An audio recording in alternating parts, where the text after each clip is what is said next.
Bismillahirrahmanirrahim. I, Ehsan Ali Rind, lecturer Zoology, Government Boys Degree College, Nawab Shah. My lecture, Intermediate Biology book, chapter number 4, part 1. My topic is reproduction. Reproduction in animals, जानवरों के अंदर reproduction कैसे होता है, उसमें सबसे पहले जिसे मैंने आपको पहले बताया कि एसेक्सुअल रिप्रोडक्शन के बारे में हम सबसे पहले पढ़ेंगे. Asexual reproduction, that is the process in which cell divide into two new cells. It is a simple process and does not require fusion of two nuclei.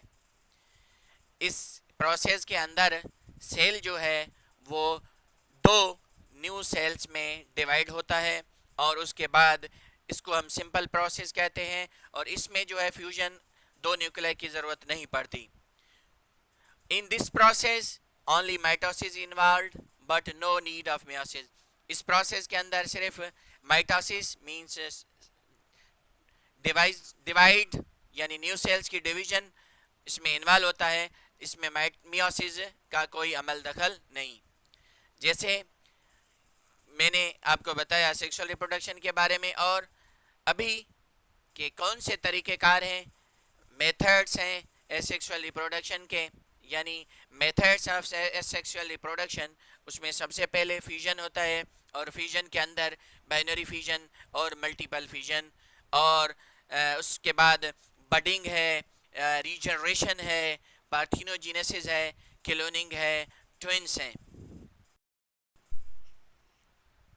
My dear students, now we study the methods of asexual reproduction. In the method of asexual reproduction, we shall study the fission.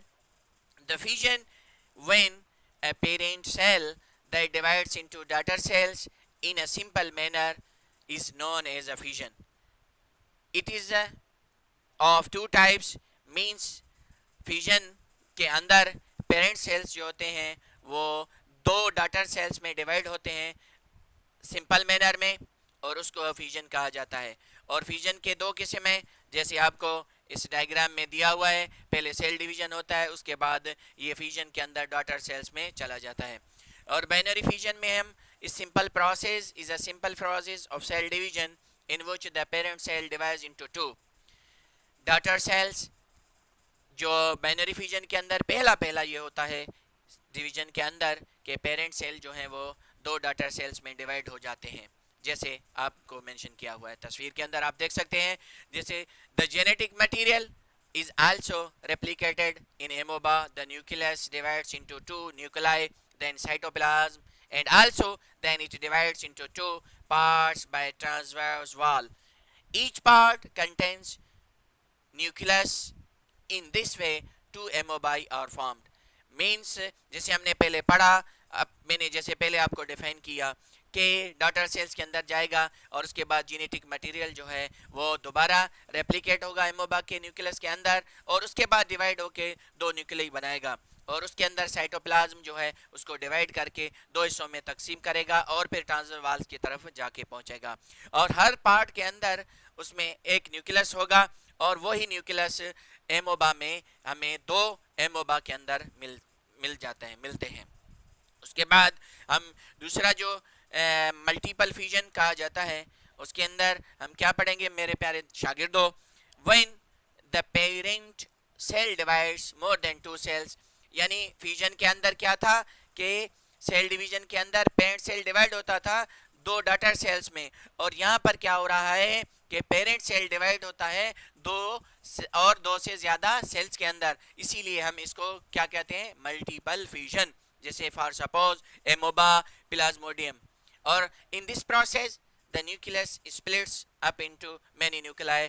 और इस process के अंदर nucleus जो है वो बाहर की तरफ निकलता है और उसमें से बहुत सारे न्यूक्लियाई निकलते हैं और उसके बाद the cytoplasm divides into many pieces as nuclei are present. और बहुत सारे टुकड़ों में मिलते हैं हमें और वो न्यूक्लियाई के अंदर मौजूद होते हैं. जैसे हम तस्वीर में देख सकते हैं कि जो सेल दो सेल से ज़्यादा मल्टीपल होके फ्यूजन के अंदर और वो ट्रांसफ़र होता है, वो हम तस्वीर में आसानी से देख सकते हैं।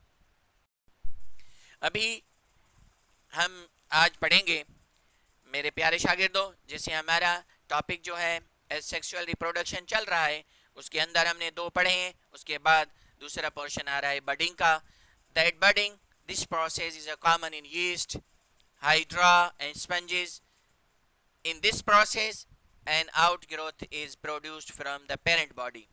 यानी इस बडिंग के अंदर एक वो प्रोसेस है, यीस्ट के अंदर पाया जाता है, हाइड्रा और स्पंजिस के अंदर पाया जाता है। इस प्रोसेस के अंदर हमें बाहर से जो ग्रोथ आउट ग्रोथ जो प्रोड्यूस होता है मिलता है, कहाँ से? पेरेंट बॉडी से। यानी एक बॉडी के अंदर आप देख सकते हैं पेरेंट बॉडी है, उससे अलावा जो बाहर की तरफ एक नीचे की तरफ ऊपर 5 किस्म के हमें एक परनुमा नज़र आ रहे हैं, वो जो हैं वो पेरेंट बॉडी से निकल रहे हैं। उसके बाद regeneration है। regeneration, that is a process, that this is a characteristic of some living organisms that can repair, that replace or repair their lost of damaged body parts are known as a regeneration. regeneration मेरे शागिर्दों, regeneration एक ऐसा character है जो कुछ जिंदा रहने वाले organisms में हमें मिलता है, जो रिप्लेस करता है। जैसे अगर कोई चीज़ ख़त्म हो जाता है या कट जाता है, वो दोबारा रिपेयर होके जो लॉस्ट पार्ट होता है, डैमेज्ड पार्ट होता है जिस्म का, वो दोबारा रीजनरेट होता है। That process is known as a regeneration which is found in both as well as in animals as well as in plants. Regeneration in invertebrates is a very common in most of invertebrates such as sponges, solentrates, planarians, annelids, nematodes, molluscs, arthropods, and echinoderms. This regeneration in invertebrates is involved. ये बहुत सारे common हैं invertebrates के अंदर, जैसे मैंने आपको sponges बताया, सोलेंट्रेट्स बताए, प्लेनेरिया बताया, एनिलिडा बताया, नेमेटोड्स बताया, मोलस्का बताया, आर्थ्रोपोड बताया, और इकाइनोडर्म्स में ये क्या है? इन्वर्टिब्रेट्स के अंदर रीजनरेशन कॉमन पाया जाता है। और अभी हम जो पढ़ रहे हैं वो है रीजनरेशन इन वर्टिब्रेट्स, के वर्टिब्रेट्स के अंदर रीजनरेशन कैसे होता है। Among vertebrates many groups have the ability of regenerating. For suppose the salamanders, lizards, birds, mammals, human skin has this ability. Means these regeneration of vertebrates, they have ability. For suppose we give an example of the salamander. His tail is when cutting, his tail is regenerating, regrowing again. Lizard and birds, we cut the feathers of birds, cut the birds of feathers, then they repair again and again. As well as human skins have also that ability to regenerate in vertebrates. Abhi, now we discuss the methods of asexual reproduction, के कौन से तरीक़ेकार अक़साम हैं asexual reproduction के, कैसे reproduction हो जाता है। जैसे पार्थिनोजेनेसिस हमने 2 तो पढ़ ली है, रीजनरेशन और रीजनरेशन वर्टिब्रेट्स पढ़ लिया। अभी एसेक्सुअल रिप्रोडक्शन में पार्थिनोजेनेसिस है। पार्थिनोजेनेसिस एक वो, this is a type of reproduction which is neither strictly asexual और नॉर सेक्सुअल। मींस ये जो पार्थिनोजेनेसिस रिप्रोडक्शन है उसमें ना ही तो ये इसको हम एसेक्सुअल कहते हैं, ना ही इसको सेक्सुअल कहा जाता है, क्योंकि this is also like a sexual reproduction gametes are produced, but like asexual reproduction it requires only one parent. Mean जैसे ना ही तो हमने इसको सेक्सुअल कहा जाता है, ना ही इसको एसेक्सुअल कहा जाता है, मगर इसके अंदर सेक्सुअल रिप्रोडक्शन के अंदर गैमेट्स प्रोड्यूस होते हैं। जैसे एसेक्सुअल रिप्रोडक्शन के अंदर सिर्फ एक पेरेंट की ज़रूरत पड़ती है। जैसे a female who produced egg, जैसे एक फीमेल ने सिर्फ एग दिया और वही egg develop into adult without fertilisation, और वही एग जो है फीमेल के अंदर बग़ैर किसी अंडे के, बग़ैर किसी एग के वो डेवलप होता है, बग़ैर किसी फर्टिलाइजेशन के। और उसके बाद हम डिस्कस करेंगे क्लोनिंग के बारे में। Cloning is an uncommon but recent technique of a special type of reproduction. In this process, egg cell develop into embryo without fertilization. और क्लोनिंग एक वो अनकॉमन, गैर ज़रूरी, आमतौर पे ज़्यादातर नहीं पाया जाता, लेकिन एक जदीद टेक्निक की वजह से एक आला, एक ख़ास किस्म का रिप्रोडक्शन है।